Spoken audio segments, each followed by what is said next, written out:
আজি কেবিনেটত কেইটামান সিদ্ধান্ত লোৱা হৈছে। আপোনালোকে জানে যে আমাৰ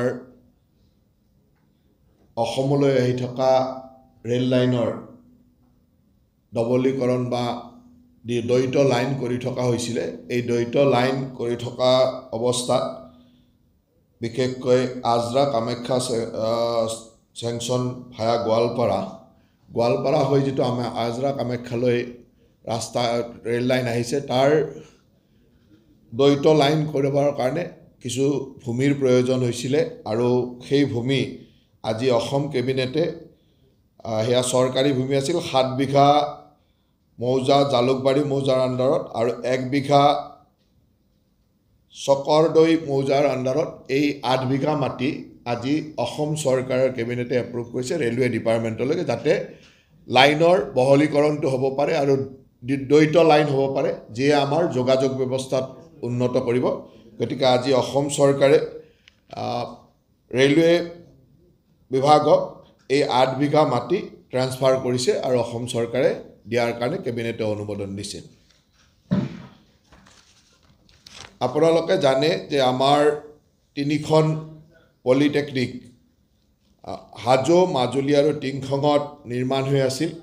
তাৰ প্ৰয়োজনীয় এডমিনিষ্ট্ৰেটিভ এপ্ৰুভেলৰ ৰিভেলিডেশ্যন আজি কেবিনেটত আহিছিল আৰু আজিৰ কেবিনেটে হাজো, মাজুলী আৰু টিংখঙত নিৰ্মাণ হৈ থকা পলিটেকনিকৰ কাৰণে 150 কোটি টকাৰ এডমিনিষ্ট্ৰেটিভ এপ্ৰুভেলৰ ৰিভেলিডেশ্যন দিছে।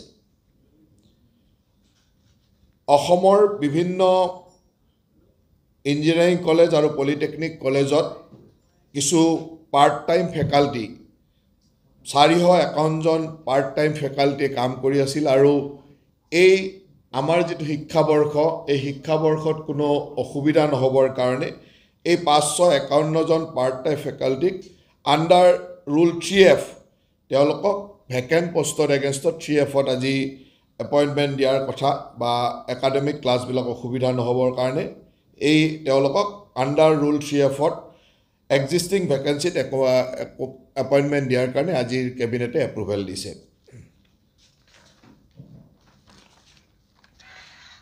আমাৰ অসম চৰকাৰৰ এটা খুব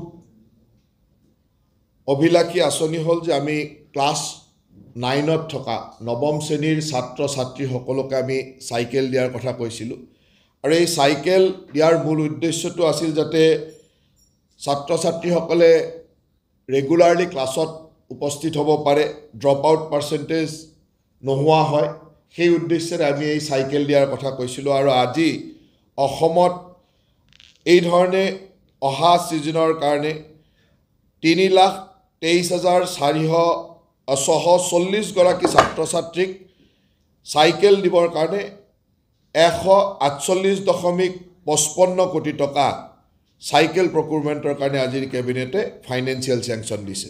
গতিকে এই টকাৰে আমি 3,23,640 গৰাকী ছাত্ৰ আৰু ছাত্ৰীক 9ম মানৰ ছাত্ৰ ছাত্ৰীক আমি চাইকেল দিব পাৰিম আৰু তাৰ ফলত আমি আশা ৰাখোঁ যে ছাত্ৰ ছাত্ৰীসকলৰ দূৰণিবতীয়া ছাত্ৰ ছাত্ৰীসকলৰ স্কুল টাইমলি পাব পাৰিব আৰু স্কুলত ড্ৰপ আউট পাৰ্চেণ্টেজ যথেষ্ট কম হ'ব। সেই উদ্দেশ্য আগত ৰাখি এই আঁচনিখন চলাই থকা হৈছে। কাৰ্বি আংলং অট'নমাছ কাউন্সিলে তেখেতসকলৰ শিক্ষকৰ নিযুক্তিৰ প্ৰয়োজনীয়তা উপলব্ধি কৰি 131 জন শিক্ষকক আগতেই নিযুক্তি দিছিলে।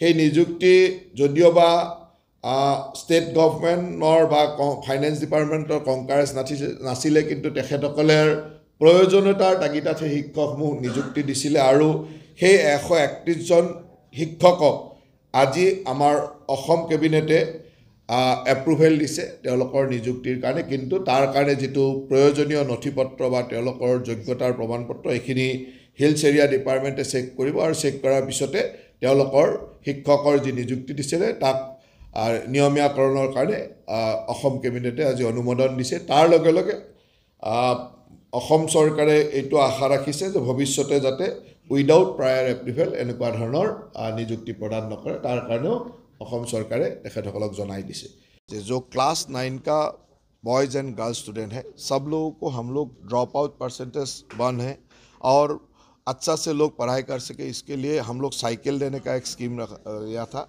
और साइकिल देने के लिए अराउंड 150 करोड़ रुपया का ज़रूरत है 3.5 लाख स्टूडेंट को, बॉयज़ एंड गर्ल्स को। और इस कैबिनेट ने, आज का कैबिनेट ने ये अप्रूवल दिया है।